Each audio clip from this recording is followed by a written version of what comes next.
At the end of the video, she wrote, "Now you know who he loves the most." My chest felt crushed, but I did not cry, and I did not reply with a single word. I simply forwarded the video to my husband's extended family group chat, which was filled with people who had always considered him the most perfect man. 5 minutes later, my phone rang nonstop. My husband called, crying hysterically because all the lies he had hidden for a year were finally exposed in a single night. Before we dive into the story, please drop a comment letting me know which city you are watching from. I love getting to know the viewers who tune in. I hope everyone who has liked and subscribed is always healthy, that all your goals are achieved, and that your lives are full of blessings. Amen. 8 years is not a short amount of time to get to know someone. 8 years is also not a short amount of time to build a life together from scratch, making it through hard times, supporting each other when the odds were against us, and slowly building a comfortable suburban life. For that entire time, I knew Jason, or at least I thought I knew him. That night, a light rain was falling outside our house. It was not pouring, just enough to make the evening feel cold and quiet. I was sitting alone in the living room, folding laundry I had just pulled from the dryer. The clock on the wall showed 9:30 in the evening. I glanced at my phone screen. Still no text from Jason. Normally, even if it was just a quick text, he would let me know if he was going to be working late. I tried to push away the dark thoughts creeping into my mind. Maybe he is stuck in a meeting. Maybe he is sitting in gridlock traffic. Maybe there is an urgent deadline. I tried to reassure myself. But for some reason, over the last few months, that uneasy feeling had been visiting me more and more often. It was not because of one massive incident, but rather a series of tiny, noticeable changes. Changes I initially brushed off as trivial. Changes I always tried to rationalize. I still vividly remembered how Jason was when we were newlyweds. He was a man who could not wait to get home. After working all day, he would drive straight back and spend his evening with me. Sometimes we would just sit on the back patio with hot mugs of tea. Sometimes we watched a simple movie, or sometimes we just talked about the little things that happened during our day. Our life was not luxurious, nor was it perfect. But I felt genuinely happy. I felt valued. I felt loved. And most importantly, I felt like I was not alone. But all of that slowly shifted. At first, it was incredibly subtle. So subtle, I barely noticed it. Jason started coming home late. He said work was piling up. I believed him. Then, he started holding onto his phone constantly. He said there was a new project that required intensive communication. Again, I believed him. Then he started taking his phone absolutely everywhere, even into the bathroom. That was when I started feeling weird. But I chose to stay quiet because I did not want to be an overly suspicious wife. I did not want to be the kind of woman who was always looking for her husband's flaws. I wanted to protect the trust we had built over the years. Unfortunately, the harder I tried to stay positive, the more things stopped making sense. A few times, I woke up in the middle of the night to find Jason's side of the bed empty. When I walked out of the bedroom, I found him talking on his phone in the backyard. The second he saw me, he hung up. He claimed it was just a work emergency. I nodded, even though my heart did not really buy it. Then there was one incident I still remember vividly. It was a Sunday, a day we usually spent together. I had been slow cooking a beef stew, his absolute favorite, since early that morning. I even turned down an invitation to get brunch with my friends because I wanted to spend the day with him. But around 10 in the morning, he suddenly announced he had to leave. He said there was an urgent meeting with a client. I felt disappointed, but I let him go. Later that afternoon, by complete chance, I was scrolling through social media and saw a post from an old friend. In the background of their photo, sitting at a downtown coffee shop, I saw someone who looked exactly like Jason. He was not with a client. He was with a woman. At that moment, I tried to convince myself that my eyes were playing tricks on me, that it was just a look-alike, a total coincidence. I told myself I was overthinking. I kept searching for excuses so I would not get hurt. But deep down, I was starting to fear facing the truth. The night dragged on.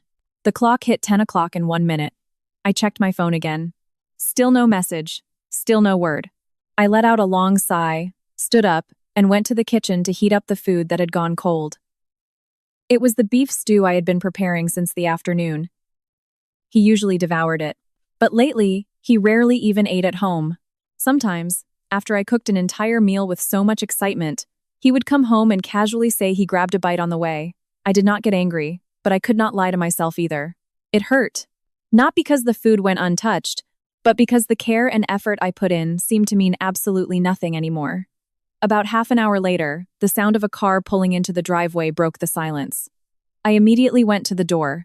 Jason was finally home. But once again, something made my chest tighten. He smiled as he walked in, but the smile felt different. It felt foreign, like a smile given out of obligation rather than actual happiness. "I am so exhausted today," he said, kicking off his shoes. "Is there dinner?" he asked. "Yes. Let me heat it up." He gave a short nod. There was no hug, no kiss on the forehead like there used to be, no asking about how my day went. None of the little attentions that used to make me feel special. During dinner, the atmosphere was thick with awkwardness. I tried to make conversation. He gave the bare minimum responses. I asked about work. He gave a one-word answer. I asked about our weekend plans. He did not even look up from his phone screen. For the first time in our 8 years of marriage, I felt like I was eating with a complete stranger. After dinner, Jason went straight to the bedroom. I cleared the table alone, loaded the dishwasher alone, and wiped down the counters alone. And that was when I really started asking myself, when did everything change like this? What is actually going on? Am I not a good enough wife? Did I do something wrong? Or is there something I simply do not know about? That night, I went to bed much later than usual. Jason was already asleep, or at least pretending to be. His phone was sitting right next to his pillow. The screen lit up for a second because a notification came through. Out of pure reflex, I glanced over. But before I could read a single word, the screen went black. I closed my eyes, trying to sleep, but my mind was racing. The harder I tried to ignore my suspicions, the larger my fear grew. Without realizing it, tears began to pool in the corners of my eyes. I was not crying out of anger. I was crying out of pure fear. Fear of losing someone who had been a massive part of my life. Fear that everything I had built over the years was not as strong as I thought. Fear that one day I would have to face a reality I desperately did not want to see. But at that moment, I still chose to hold on. I still chose to trust. I still chose to be the wife who looked for the good in her husband. Because I loved him, and I did not want to throw in the towel just like that. Because I still hoped this was all just a massive misunderstanding. Unfortunately, I had no idea that my hope was about to be completely shattered. A few days later, a text message popped up on my phone from a number I did not recognize. A message that initially seemed completely ordinary. A message I thought was just a wrong number, but turned out to be the start of a nightmare that had been silently growing behind my back. At the time, I did not know who the sender was. I did not know what it truly contained. And I certainly did not know my life would change over one short text received late at night. A message that would later send shockwaves through my husband's entire family. A message that tore the lid off the lies he had kept buried so deeply. And a message that introduced me to a woman named Chloe, a woman who thought she had won it all, when in reality, her own downfall started the very day she hit send. 3 days after that night, my life was still operating on autopilot. Outwardly, I still drove to the office, still smiled at my coworkers, still cooked dinner when I got back to the suburbs, and still greeted Jason as if everything was perfectly fine. But inside, there was this awful nagging feeling that refused to leave, like a terrible premonition, like something was waiting for me around a blind corner, ready to upend my whole world. That night, I was sitting in the master bedroom. Jason was not home yet. The clock showed 8:20. I was sitting on the edge of the mattress, finishing up some spreadsheets on my laptop. The house was dead quiet. The only sounds were the hum of the HVAC system and the faint noise of cars passing on the main road. Then, my phone buzzed once. Then twice. I looked at the screen. It was that same number. The unknown number that had sent a blank text a few days prior. Back then, I had brushed it off. But tonight was different because there was a video file attached to the text. My heart instantly kicked into overdrive. For some reason, without even opening anything, a heavy blanket of dread wrapped around my chest. I took a deep breath and opened the message. Below the video file, there was only one sentence. "Now you know who he loves the most." My hands went ice cold. I did not understand what the message meant, but something deep inside my gut already knew the answer. With a trembling finger, I tapped the video. It took a few seconds to buffer, and in the seconds that followed, my entire world collapsed. I was looking at my own bedroom. I recognized the white dresser in the corner, I recognized the small painting hanging above the headboard. I recognized the gray bedsheets I had bought for our anniversary last year. I recognized all of it because it was my room, my house. And in that bed, I saw my husband, Jason, with another woman. My body completely froze. I forgot how to breathe. It felt like all the oxygen had been sucked out of the room. My eyes stayed locked on the screen, praying that what I was seeing was a mistake. Praying it was not Jason. Praying it was just someone who looked exactly like him. But the longer I watched, the more undeniable the truth became. It was really Jason, my husband, the man I had trusted for 8 years, the man I defended against anyone, the man I thought I would grow old with, and the woman next to him. I did not know her. But from her expression, the way she looked into the camera, the victorious smirk plastered across her face, I knew she had recorded this video specifically for me. The video was not very long, but every single second felt like a knife dragging slowly across my skin. I stopped the video before it even finished. My hands were shaking too badly to hold the phone. My tears started to fall. One drop, then another, and within seconds I was sobbing silently. I covered my face, trying to process what I had just watched, but my mind was entirely blank, utterly empty. For several minutes, I just sat frozen on the edge of the bed, the exact same bed that had apparently been used to betray me. My emotions were a chaotic mess. Sadness, anger, disappointment, absolute humiliation. Everything blended together. I never imagined I would experience something like this, not because I thought my marriage was a fairy tale, but because I truly believed there were lines Jason would never cross. And I was wrong. Dead wrong. My phone buzzed again. A new message. From the same number. I wiped my eyes and read it. You must be shocked. I am Chloe. I just do not like being a secret. My heart pounded violently against my ribs. So her name was Chloe. I read the next text. He has preferred me for a long time. He only stays with you out of pity. My hands balled into fists.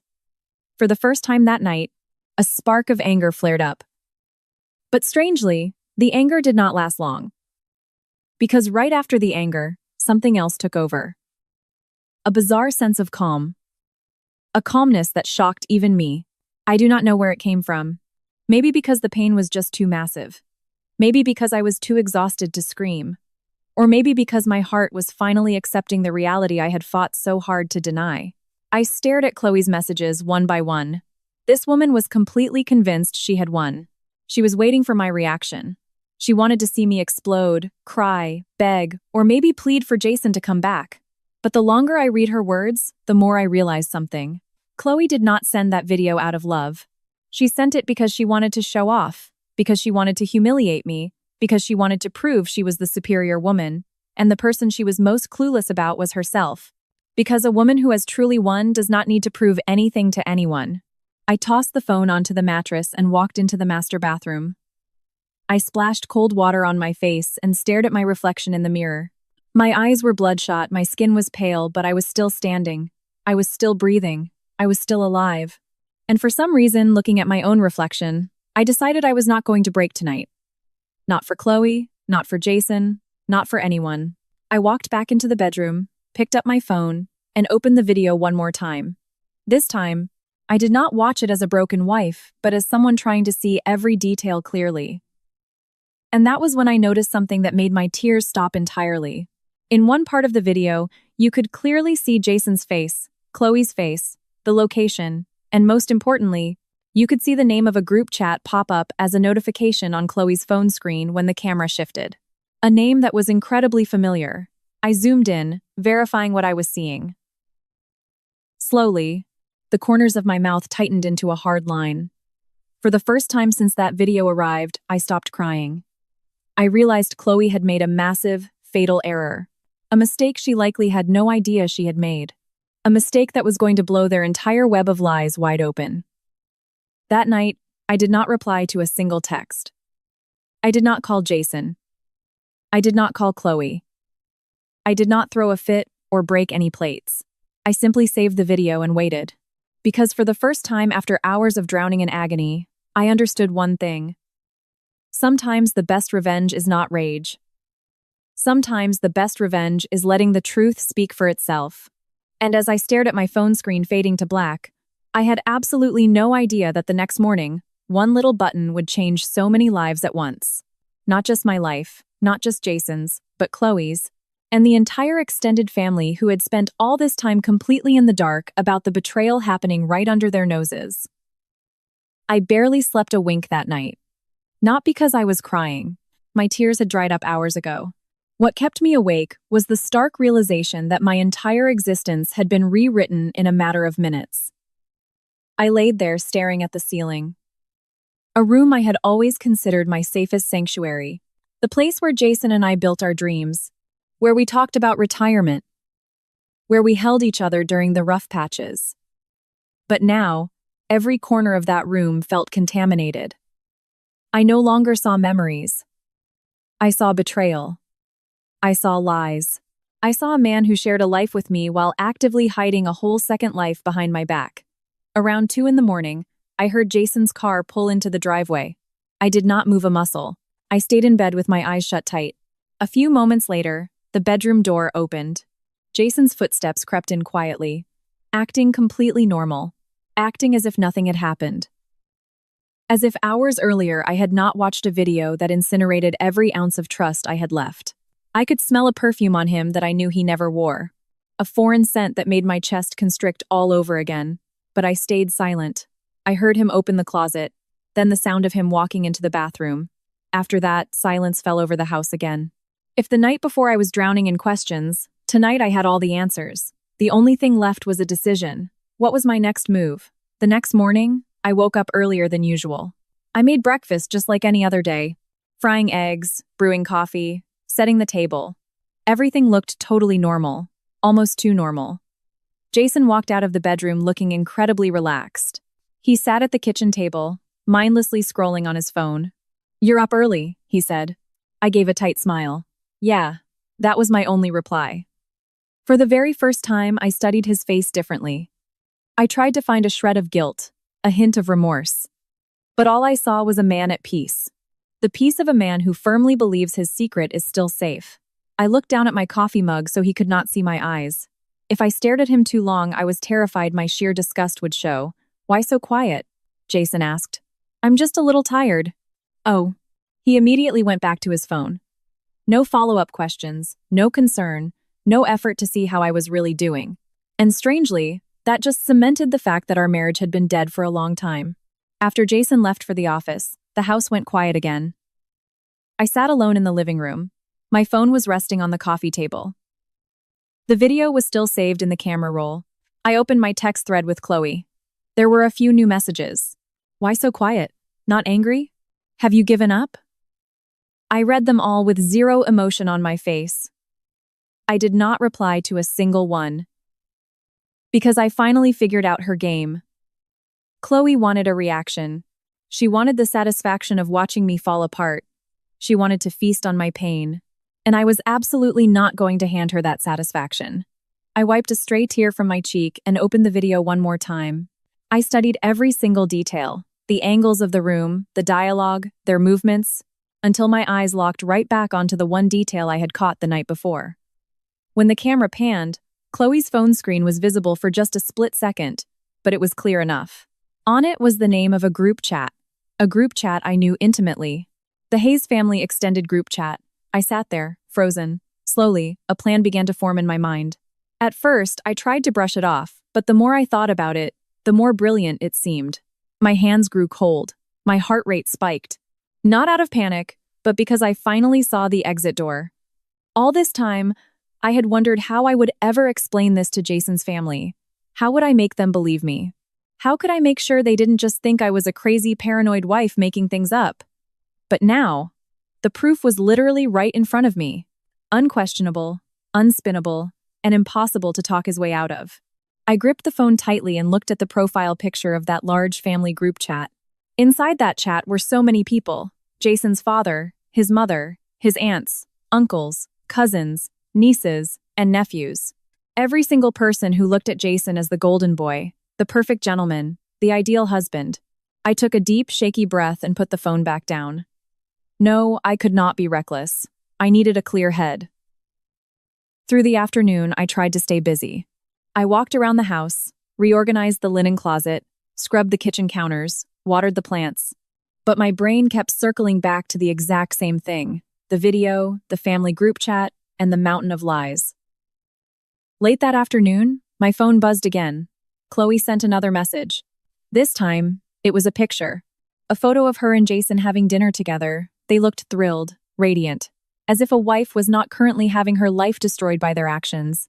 Beneath the photo, Chloe sent one sentence: "He is with me right now." I stared at that text for several seconds. Then, something inside me snapped. It wasn't rage, it wasn't sorrow, it was sheer disgust. Sick and tired of the relentless disrespect. Sick of the blatant lies. Sick of two people who thought they could play God with someone else's life without facing a single consequence. I set the phone down and sat on the sofa. I closed my eyes and let my mind run through the 8 years of my marriage. Every sacrifice I had made. Every second chance I had handed out. And when I opened my eyes, my decision was set in stone. I picked up the phone, opened the video, and hit the share button. My contact list popped up. I didn't hesitate. I selected the Hayes family group chat. My index finger hovered over the screen for a few seconds. I knew that the second I pushed that button, my life would never be the same. But I also knew I was doing nothing wrong. I was not making up rumors. I was not slandering anyone. I was simply delivering the absolute truth. That was it. I took one massive breath and hit send. Done. It took 1 second. One tiny tap on a glass screen. But the fallout was going to be biblical. I set the phone on the coffee table and sat completely still. 10 seconds passed. 20. A minute. Then the notifications started rolling in. One by one at first, then by the dozens. My phone vibrated endlessly, rattling against the wood of the table. I did not open them right away. I just sat there watching the screen light up over and over again. Deep down, I knew exactly what was happening. Jason's entire family was opening that video, processing what they were watching, and realizing exactly who Jason and Chloe really were. 3 minutes passed. 4. 5. Suddenly, the screen flashed an incoming call from a contact I knew all too well. It was Jason. I stared at the caller ID for a moment before answering. Before I could even say hello, Jason's voice blasted through the speaker. He was panicking, trembling, on the verge of hyperventilating. "Claire, what are you doing?" I stayed completely silent. "Claire, please answer me. That video, why would you send that to the family chat?" For the very first time since this nightmare began, I heard genuine terror in his voice, a fear that had never been there before. Fear because his secret was out, his mask was gone, and his entire family was finally seeing the monster he actually was. "Claire, please delete it," his voice cracked. "Please. Delete it right now." I closed my eyes. Hearing the sheer panic in his voice brought a strange wave of pain, but I refused to let that pain dictate my actions. I responded with a single sentence, the first words I had spoken to him since the video arrived. "I did not send a lie, Jason." On the other end of the line, there was a heavy exhale, followed by dead silence. And for the first time after years of being the accommodating, passive wife, I realized something profound. Today was not the beginning of my destruction. Today was the day their lies finally burned to the ground. After hanging up, I left the phone on the table and tried to regulate my breathing. My hands were still shaking slightly. Not from fear, but because the storm that had been brewing in the dark had finally made landfall. There was no going back. There was no undo button. And above all, Jason had absolutely nowhere left to hide. The phone vibrated again. Not Jason this time. It was the family group chat. Dozens of messages were flooding in simultaneously. I opened the chat slowly. The first message was from Aunt Susan. "Oh my God," followed rapidly by others. "Is that Jason? How is this possible? Whose bedroom is that? Lord have mercy." More and more family members started chiming in. Some were in total denial, some were furious, some were in pure shock, but absolutely no one was defending Jason, because the video left zero room for interpretation. There was no plausible deniability. Jason's face was crystal clear, Chloe's face was clear, and even the location was undeniable. I read every single message without typing a single reply. I felt no need to explain myself. The truth was holding its own press conference. A few minutes later, Martha's name flashed on the screen. My mother-in-law was calling. I hesitated for a second, but I picked up. "Claire." Martha's voice was shaking so violently I knew instantly she was sobbing. "Yes, Mom. Is it true?" I squeezed my eyes shut. Such a simple question, but answering it felt like swallowing glass. Yes, Mom. Loud, heartbroken sobs echoed through the speaker. My own heart broke for her. Because despite our differences over the years, Martha had always treated me like her own daughter. She always bragged to her friends that I was the most patient daughter-in-law she could ask for. And now, she had a front-row seat to her own son detonating his marriage. Why would Jason do this? I did not answer, because I didn't have an answer. Even then, I could not comprehend how someone could so easily destroy the person who had stood by him through everything. Claire, I am so sorry, she wept. That apology hit me like a freight train. I never raised him to be like this. I bit my lip, fighting back a fresh wave of tears. But I wasn't crying over Jason. I was crying over a mother's profound, genuine heartbreak. This is not your fault, Mom. Please don't say that. I am so ashamed. We ended the call in tears. And for the first time since the video leaked, I realized affairs do not just destroy spouses, they destroy innocent families. They break parents, they shatter siblings, and they betray everyone who ever believed in that person. By the late afternoon, the chaos had escalated. The group chat was a war zone. People were calling Jason out directly. Some demanded answers. Some cursed him out. Others texted me privately to check in. I kept my responses brief. I just told everyone I was holding up okay, even though I knew my life was currently a crater. Around 5 o'clock, my phone buzzed. The name on the screen made my eyebrows shoot up. Chloe was calling. I stared at the phone for a few seconds before swiping to answer. The second the line connected, she went on the offensive. You did that on purpose, didn't you? I didn't say a word. You purposely tried to humiliate me. Her tone was completely devoid of the smug, victorious arrogance from yesterday. Now all I heard was panic. And maybe terror. I only forwarded exactly what you sent me, I replied coldly. That is between you and Jason. I let out a bitter, humorless laugh. Between us? They recorded a sex tape in my house, in my bedroom, on my mattress, and texted it directly to my personal cell phone. And now she wanted to talk about privacy? I never sent anything to your family, Chloe, I said quietly. You sent all the ammunition directly to me. Chloe went dead silent. For a few seconds, there was nothing but static. Then, she tried a different tactic, lowering her voice. You don't even know what is really going on. That line almost made me laugh out loud. I had been living in a foggy nightmare of gaslighting for months, and now, the mistress who helped blow up my life was telling me I didn't know what was going on. I know more than enough, I said calmly, and hung up the phone. I refused to listen to her excuses, her justifications, or whatever sob story she cooked up to make her vile actions seem romantic or necessary. There is no justification on earth big enough to excuse betraying someone's trust like that. That night, things got significantly worse for Jason. I found out through the grapevine, Tyler, Jason's cousin, called me to spill the details. Apparently, his dad, William, had summoned Jason to the family home that afternoon, and it was a bloodbath. According to Tyler, there had never been a blowout like that in the history of the Hayes family. Uncle William went nuclear, Tyler said. I have never seen him that angry in my life. I listened quietly. Jason couldn't even put a sentence together. Aunt Martha just kept crying. My chest felt heavy again. Not out of pity for Jason, but imagining the crushing disappointment of his parents. They had raised a son to be proud of. And in 24 hours, their entire legacy of him went up in smoke. It was late into the night. I sat alone on the living room sofa. The house was quieter than a tomb. But for the first time in days, a new feeling washed over me. It wasn't joy. It wasn't vindication. It was relief. The crushing weight of carrying this toxic secret all by myself was finally gone. The exhaustion of pretending everything was perfectly fine was over. The truth had finally been dragged into the light. Right then, a text came through from an unknown number. I opened it cautiously. It turned out to be a message from one of Chloe's coworkers. Claire, I really don't mean to cross a line, but as a woman, I think you deserve to know. My pulse quickened. I kept reading. Their relationship has been going on for a long time. Half the office knows about it. I felt paralyzed. I realized that the iceberg went much deeper than I thought. Jason and Chloe had an entire hidden universe. The video was just the tip. Behind the cheating, there was a labyrinth of lies I hadn't even discovered yet. Secrets that made it incredibly hard to believe the man I married ever truly existed. I reread the message.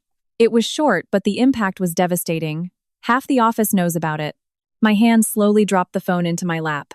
I stared blankly out the living room window. The suburban street was dark. Neighbors' porch lights were flicking on. Everything looked so incredibly normal. But my life was fundamentally broken. All this time, I assumed this was a brief fling. A few weeks, maybe a couple of months. But if the entire corporate office knew, this wasn't some hidden, discreet mistake. It had been going on for a long time. It meant I was probably the only idiot on earth who didn't know. That realization hit like a physical punch. I had always prided myself on being perceptive. I had been with this man for nearly a decade. I slept next to him every night, and yet, an entire double life had been orchestrated right under my nose. The phone vibrated. The coworker sent another message. There are a few other things you should probably know. Jason comes to the office to pick Chloe up all the time. They don't really hide it. They've even taken a few out-of-town trips together. I closed my eyes. Out-of-town trips. My brain instantly pulled up the Rolodex of excuses Jason had fed me over the last year. Out-of-state conferences, team-building retreats, emergency client site visits. So many reasons, so many lies. And I swallowed every single one of them because it never crossed my mind that the man I loved would weaponize my trust to make a fool out of me. Tears silently spilled down my cheeks. But this time it was different. I wasn't crying out of shock. I was crying out of sheer frustration with myself. Because I kept choosing to give him the benefit of the doubt when the red flags were waving right in my face. A little while later, my phone rang. It was Martha again. She sounded 10 times more exhausted than she had earlier. Claire. Yes, Mom. Jason came to the house earlier. I didn't say anything. His father was beyond furious. I could only imagine. William Hayes was a famously stoic, level-headed man. He rarely raised his voice or showed extreme emotion. For him to explode meant the situation was completely catastrophic. His father demanded to know how long this had been going on. Martha paused, taking a shaky breath before dropping her voice to a whisper. Jason's answer made all of us sick to our stomachs. My throat tightened. What did he say, Mom? Almost a year. I slapped a hand over my mouth. 1 year. Not 1 month. Not 2 months. A full year. The earth stopped spinning for a second. I tried to recount my life over the last 12 months. Our wedding anniversary dinner, family vacations, holidays, the smiling photos we posted online. All those memories suddenly felt poisoned. Because behind every single smile, Jason was living a completely separate life. His dad couldn't even speak, Martha continued. I had no idea it had been that long. I wiped my face. The agony was cutting deeper. But the worst part wasn't the timeline. It was the fact that for 365 days, I had loved him, supported him, cooked for him, and trusted him. And he paid me back with 365 days of deceit. After hanging up with her, I sat staring into space until my phone dinged again. This time it was Tyler. Claire, I just found out something else. I opened the thread. Uncle William demanded to look through some of the bank statements Jason had him co-sign on a while back. I frowned. Bank statements? The next text made my blood run cold. There are massive wire transfers to an account under Chloe's name. It's a lot of money. Going back months. I sat bolt upright. Transfers to Chloe? My hands shook as I read the next text. I immediately grabbed my laptop and pulled up our joint banking app. We had managed our finances together since the day we got married. I started digging through months of transaction history. At first glance, everything looked normal. But the deeper I dug, the more discrepancies popped up. Large withdrawals, Venmo payments with vague emojis, transfers that were never accounted for. My fingers went numb. I kept scrolling until a very clear, undeniable pattern emerged. Huge sums of money were disappearing every single month. And matching up the dates with the work trips and late nights, it all pointed to one thing. I shut the laptop and squeezed my eyes shut. It felt like I was being stabbed repeatedly. Because now, this wasn't just an emotional betrayal. It wasn't just a physical affair. It was financial infidelity that actively destroyed my future. The money I thought was going into our savings, the money I thought was for investments, was funding his life with another woman. That night, I couldn't eat. I couldn't sleep. I just sat at the kitchen island staring at the piles of printed bank statements I had marked up with a highlighter. The more I found, the more hollow I felt. Hotel bookings, expensive jewelry, repeated cash transfers. unexplained ATM withdrawals. It was a massive jigsaw puzzle, and the final picture was hideous. Around 11 o'clock, my phone buzzed. It was Jason. I almost rejected it, but at the last second, I swiped to answer. There was dead silence for a moment, just the sound of his heavy breathing. Claire. His voice was weak, defeated, stripped of the confident arrogance he always carried himself with. I want to explain. I let out a dark, quiet laugh. Not because it was funny, but because the audacity was staggering. Explain? After lying to my face for a year? After the sex tape? After the thousands of dollars I just found missing from our joint account? What exactly are you going to explain? I asked quietly. Jason went silent. I made a mistake. I stared at the hardwood floor. A mistake. What an incredibly lightweight word for an action that annihilated multiple lives. Why, Jason? For the first time, I asked the question that had been burning a hole in my brain. Why? The silence stretched on. When he finally spoke, he sounded completely broken. I don't even know when it spiraled out of control. That sentence offered zero comfort. It didn't soothe my anger, and it didn't heal the wound. Because there is no answer that undoes what was done. There is no justification that magically glues shattered trust back together. Regret does not erase a year of calculated deceit. When the call ended, I sat in the pitch black of my kitchen. My house felt alien. My life felt alien. And for the very first time since the bomb dropped, a profound realization hit me. The real problem wasn't Chloe. It wasn't the video. It wasn't even the stolen money. The real problem was the horrifying fact that the man I loved was dead, replaced by a stranger I didn't recognize. And the more truth came to light, the more I realized that the marriage I had been fighting so hard to save had probably died years ago. I was just the last one to accept it. I woke up the next morning after a few hours of fitful sleep. My eyes were swollen. A dull headache throbbed behind my temples. But bizarrely, for the first time since opening that video, my mind was crystal clear. Maybe because there were no more secrets left to uncover. Maybe because I was too exhausted to hope anymore. Or maybe because my heart had finally surrendered to the truth. I walked into the kitchen, brewed a hot cup of tea, and sat at the dining table. This table had witnessed 8 years of conversations, laughter, financial planning, and simple suburban dreams. But that morning, the table was entirely silent. I stared at the empty chair across from me, Jason's chair. But since the video hit the family group chat, Jason had been exiled to his parents' house. Not because I kicked him out, but because he was too much of a coward to look me in the eye. And probably because the sheer embarrassment of his actions followed him everywhere. I took a slow sip of my tea, then reached into the drawer for my planner. The notebook I used to track our financial goals. I flipped through the pages. So many bullet points. Saving up for a bigger house, a dream vacation to Hawaii, setting up a 529 college fund for the kids we hope to have soon. Written down so neatly, full of so much optimism. Now, reading them felt like reading a stranger's diary. Tears threatened to spill over, but I refused to let them fall. Because a hard truth had finally settled into my bones.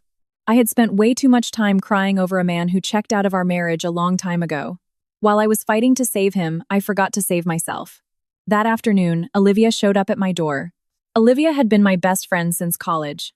She was the kind of friend who could read my mind before I even opened my mouth. The second she saw my face, she pulled me into a bone-crushing hug. My walls immediately crumbled. I stood in the foyer and bawled into her shoulder for 10 minutes. Not because I wanted Jason back, but because I was finally letting go of the unbearable weight I had been carrying. "You're exhausted, aren't you?" Olivia asked softly. I nodded into her shoulder. Beyond exhausted. Exhausted from carrying a marriage that the other person dropped a year ago. Exhausted from acting tough. Exhausted from wondering where I went wrong. Exhausted from making excuses for a grown man's terrible choices. Olivia grabbed both my hands and looked me dead in the eye. "Claire. Yeah. You know what pisses me off the most?" I stared at her. "You are still trying to find a way to blame yourself." I stayed quiet, because she hit the nail on the head. In the quiet moments, I still caught myself wondering if I had let myself go, if I worked too much, if I was too boring, if I wasn't the perfect wife. Even though logically, I knew infidelity is a choice Jason made, not a consequence of my flaws. "You do not deserve this," Olivia said fiercely. "And you are not obligated to spend the rest of your life trying to fix a man who doesn't want to fix himself." Those words echoed in my head long after Olivia went home. That night, I sat alone in the master bedroom and opened my laptop. For a few minutes, my fingers just hovered over the keyboard. I knew exactly what I needed to do.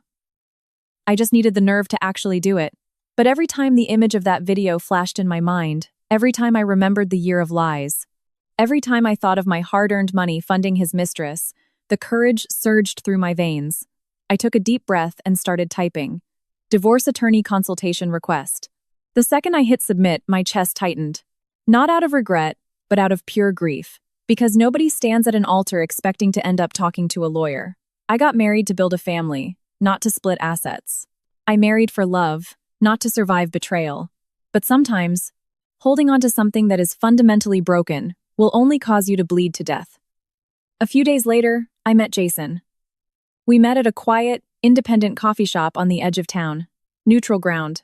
A place with zero shared memories. When he walked in, I barely recognized him. He looked like he had aged 10 years. Bags under his eyes, unkempt hair, physically slumping. For the very first time, I was looking at a man facing the consequences of his own hubris. Jason sat across from me. We sat in silence for a long time. The only noise was the espresso machine hissing in the background. Then, he looked at me and started crying right there in the cafe. I had never seen him break down like that. "Can you just give me one more chance?" he pleaded, his voice trembling. I closed my eyes. That request was too little and way too late. "Claire, I am so sorry." I stared at him blankly. I know I messed up. Still nothing. I know I destroyed everything. I finally looked him in the eye. And for the very first time since the sky fell, I didn't see my husband sitting across from me. I just saw a pathetic man drowning in a mess of his own making. "If you are so sorry," I said, my voice dangerously calm, "why did you do it for an entire year?" That question paralyzed him. He had absolutely no answer. Because there is no good answer. There is no excuse that repairs that kind of damage. There is no apology grand enough to resurrect a trust murdered 1,000 times over. Jason kept crying. But this time, I shed absolutely no tears. I just felt an overwhelming sense of pity. Pity that the man I had loved so fiercely had devolved into someone I completely despised. Before we left the coffee shop, Jason reached across the table and grabbed both my hands, holding on for dear life. "Please, please do not leave me." I gave him a sad, hollow smile. I pulled my hands away and spoke softly. "Jason, you lost me way before today." His tears fell harder. But I didn't take my words back, because it was the absolute truth. I didn't leave him when I saw the video. I didn't leave him when I found out Chloe's name. I didn't leave him when I uncovered the bank statements. He abandoned me a long time ago. He left me the day he decided to lie, the day he chose another woman's bed, the day he torched my absolute loyalty to the ground. Weeks later, the divorce proceedings were in full swing. Jason's family did not blame me for a second. In fact, Martha came over to my house, hugged me in the kitchen, and wept. She apologized endlessly for what her son put me through. I cried with her, because I knew none of this was her fault. She was a casualty of his selfishness, just like me.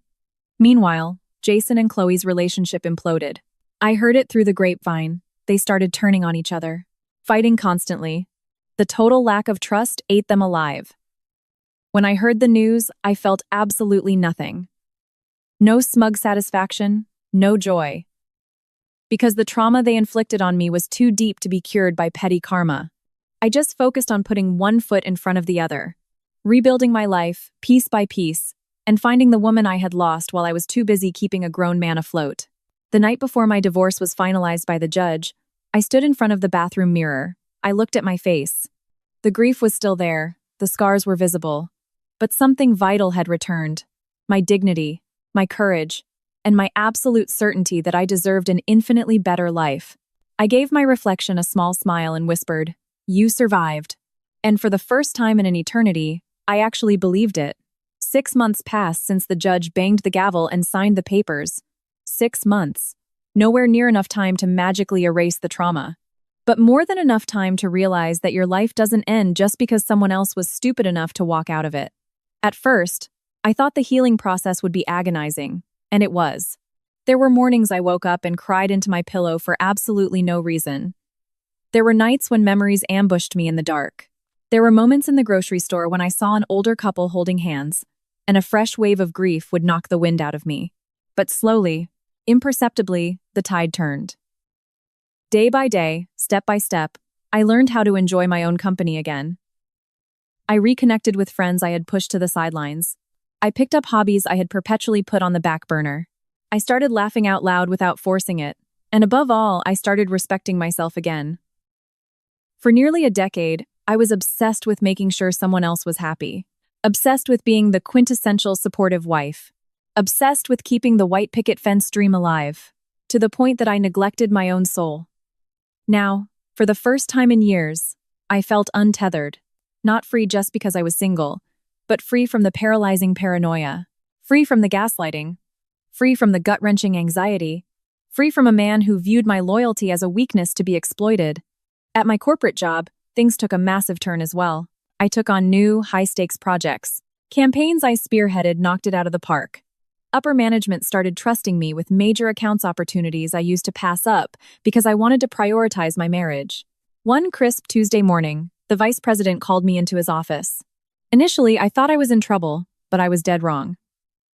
He smiled widely and slid a sleek folder across the mahogany desk. "Congratulations, Claire." I frowned, totally confused. "For what, sir?" "We've decided to promote you to Director of Operations, effective the 1st of the month." I was stunned into absolute silence. For several seconds, my brain short-circuited. This role was something I had only daydreamed about. I had grinded for years, and now, the prize was sitting right in my lap. Walking out of the executive suite, my eyes burned. Not with sorrow, but with profound gratitude. I remembered the broken shell of a woman crying alone on the edge of her bed 6 months ago. I remembered the night the sky fell. I remembered the agony that almost convinced me my life was over. And yet, here I stood, thriving, strong, and walking into my power. That was the moment it truly clicked. The brutal end of a toxic chapter is often the prologue to the best years of your life. That evening, I called Olivia on my drive home. My best friend screamed loud enough to blow out my car speakers when I told her about the promotion. I laughed until my stomach hurt. Pure, unanimous trait. A feeling I had forgotten existed. But my career glow-up wasn't the only news I received that day. Later that night, my phone rang. It was Tyler. Jason's cousin still checked in on me occasionally, keeping me in the loop without me having to ask. After some brief catching up, Tyler's tone shifted. "Hey, Claire. Yeah, what's up?" "I just thought you should know." Tyler hesitated. "There's been a lot of drama with the family." I immediately knew who he was talking about. Jason. Jason and Chloe are officially done. I wasn't shocked in the slightest. Honestly, I had called it months ago. A house built on a foundation of lies and destroyed marriages rarely stands the test of time. "What happened?" I asked casually. "Total meltdown. They fought nonstop. Chloe actually called Jason a liar." I let out a sharp bark of laughter at the pure, unadulterated irony of that statement. "A liar? Didn't Chloe fall in love with him while he was actively lying to his wife? Wasn't their entire romance born from deception?" Tyler kept talking. "From what I hear, ever since the divorce, Jason has been a total wreck. The family barely talks to him. Nobody trusts a word out of his mouth. He lost his whole social circle. But the worst part is, he's just drowning in regret every single day." I listened to Tyler's update without offering much commentary. Because honestly, my tank was empty. I had zero energy left to hate the man. I had no appetite for petty revenge. I just wanted my peace. A week later, the universe threw a curveball. Pulling into my driveway after work, I saw a man standing by the edge of my lawn. At first glance, I didn't recognize him, but when he turned around, my stomach dropped. It was Jason. He looked drastically different. He had dropped at least 15 pounds. His skin was sallow. The arrogant swagger he used to carry himself with was completely gone. He stood awkwardly, clutching a small paper bag. I walked up the driveway. We were only standing a few feet apart, but it felt like a canyon of lifetimes separated us. "Hi," he said, his voice barely a whisper. "Hi," I replied, my tone flat. Silence stretched between us. Then, Jason hung his head. And just like at the coffee shop months ago, he started crying. Not a loud, dramatic wail, but the quiet, agonizing tears of a man who had been suffocating on his own regret. "I just came to say I am so sorry," he choked out. I stood still. "I know I have absolutely no right to ask for anything." Tears rolled down his hollow cheeks. But I am truly, deeply sorry. I looked at him for a long time. In another lifetime, seeing him cry would have ripped my heart out. But standing in the driveway that afternoon, my emotional baseline was flat. I wasn't furious. I wasn't gloating. I just felt a profound sense of tragedy. Tragic that none of this had to happen. Tragic that a beautiful life was incinerated for a cheap thrill. I have already forgiven you, I said calmly. Jason's head snapped up. His bloodshot eyes went wide. You forgave me? I gave a slow nod. Yes. Because I had. Not for his sake, but for my own. I refused to let his toxic decisions anchor me to a life of bitterness. But forgiveness does not equal reconciliation. And looking at my face, Jason finally understood that. He looked back at the pavement and gave a miserable, broken smile. I just realized something, he whispered. Realized what? I asked. He wiped his face. I realized that the person who loved me the most authentically is the exact person I spent years taking for granted. I didn't say a word. There was nothing left to litigate. The gavel had fallen. The history books were closed. After a few more agonizing minutes, Jason finally turned and walked away. I watched his car disappear down the suburban street. I felt no urge to yell after him. No desire to run and stop him. Because our story had reached its final punctuation mark. I walked into my house, locked the front door behind me, and stood in my foyer. The house felt entirely different now.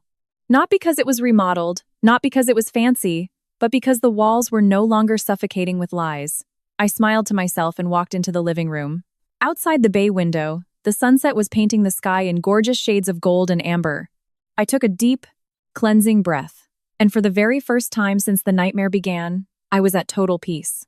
Because I finally understood the ultimate truth. Karma doesn't always show up as a dramatic lightning bolt or a movie villain downfall. Sometimes, karma is simply the act of losing. Losing someone who loved you unconditionally. Losing a level of trust that no amount of money can buy back. Losing a once-in-a-lifetime opportunity that will never cross your path again.